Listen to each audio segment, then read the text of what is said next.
والسلام على مولانا رسول الله وبعد السلام عليكم ورحمة الله تعالى وبركاته. Tout d'abord, j'aimerais transmettre toutes mes salutations à l'assistance, notamment à nos différents mashayikh ici présents, surtout aussi rendre hommage à Cheikh Ahmed Boukar Oumar Niang qui ne cesse année après année de poursuivre cette œuvre, cette grande œuvre de propagation du message de Cheikh radiallahu ta'ala anhu. Il y a quelques mois, au mois de juin, j'ai eu le privilège d'assister au colloque organisé sur Cheikh Al-Hajj Abdoulaye Niass Al-Kabir radiallahu ta'ala anhu.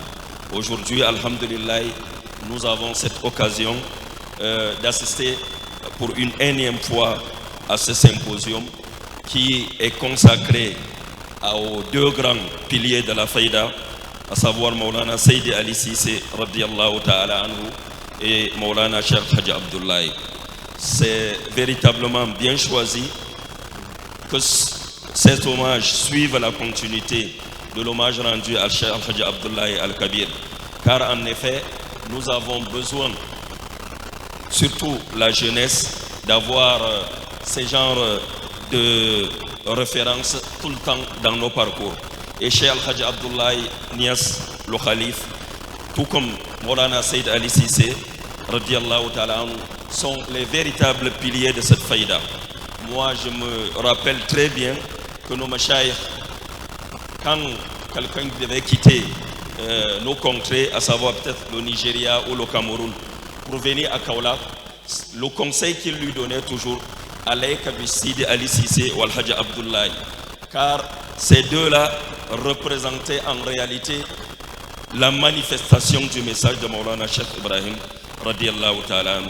Et leur rendre hommage aujourd'hui à travers ce 100e Mawlud que nous commémorons est un grand enseignement, et nous demandons à Allah tabaraka wa ta'ala de nous pourvoir de toute leur grâce afin que leurs œuvres, tout comme les œuvres de Maulana Cheikh, soient davantage mis à la portée de tous.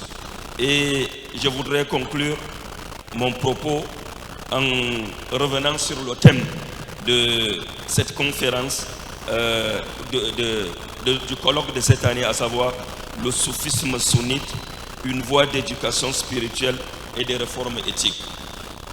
En fait, nous avons cru depuis quelques années que nous appesantir sur ce genre de message, ça ne valait plus la peine, car on considérait que à travers le nouveau leadership, notamment en Arabie Saoudite, que ce message ou bien l'insistance sur ce genre de thèmes n'était plus d'actualité.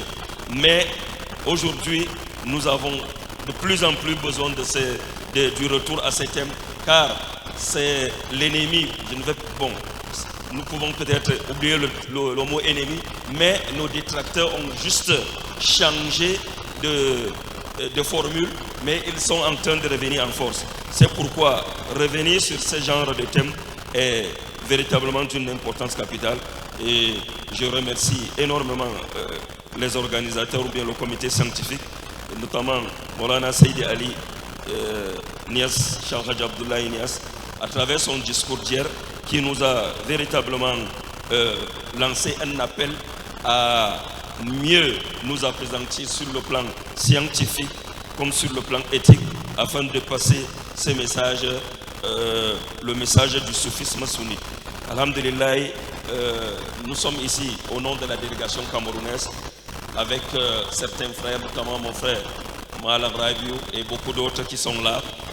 Nous remercions Cheikh Ahmed Boukar Niang qui chaque année ne cesse de nous donner l'opportunité de représenter le Cameroun, ce qui montre en réalité l'universalité du message de Maulana Cheikh Ibrahim radiallahu ta'ala anhu.